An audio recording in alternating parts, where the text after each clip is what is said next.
The fisherman's last haul. Old Joe Moreno had spent his life on the water, fishing off the California coast. He was known in his small town just outside of Monterey for his steady boat, the Sea Star, and his knack for catching rockfish, halibut, and lingcod. At 65, Joe felt every bit of his years in his creaky joints, and his weathered hands bore the marks of countless days of hauling nets and baiting lines. Fishing wasn't easy these days. Each year the regulations tightened, the fish seemed fewer, and the bills only grew. Still, Joe carried on. Fishing wasn't just a job, it was part of who he was.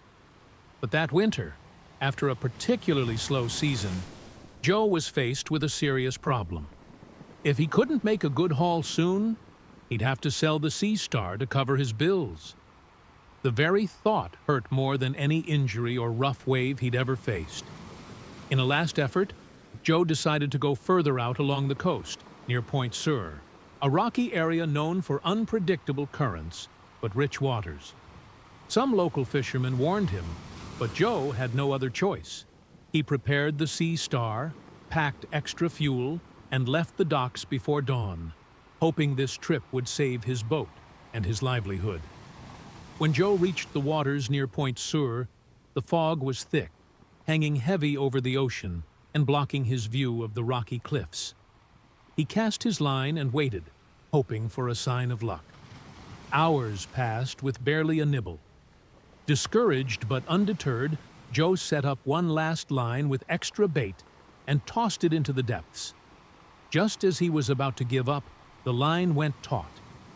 Joe's eyes lit up as he grabbed the rod, feeling a powerful tug on the other end.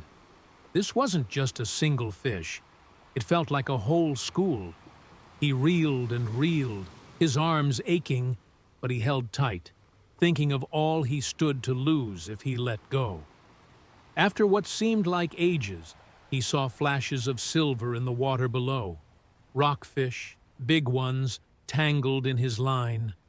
Relief filled him as he pulled up fish after fish, quickly filling his bucket, and then another. This was more than enough to keep the Sea Star for another season. Joe smiled, feeling lighter than he had in months. But just as he was securing his catch, the boat lurched.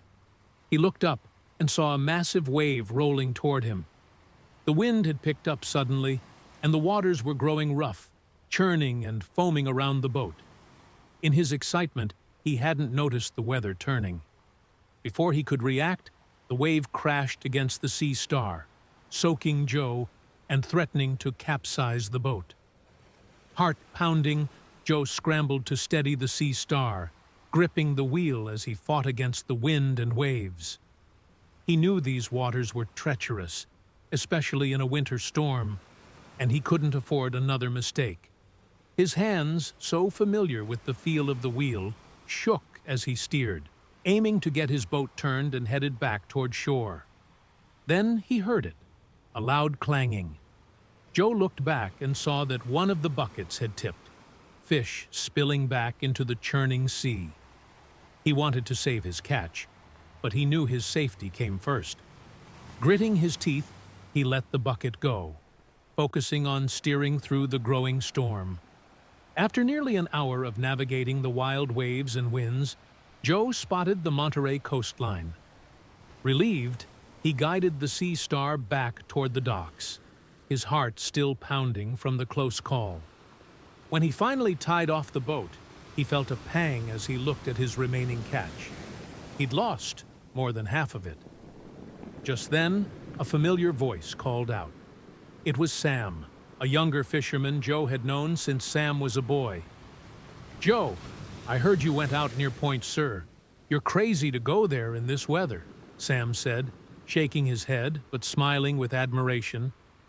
"Yeah, crazy as they come," Joe replied, his voice rough but grateful to be on solid ground. "Had to make a good haul, though. Almost lost it all." Sam looked at the fish Joe had managed to bring back, and then at the empty buckets, and nodded in understanding.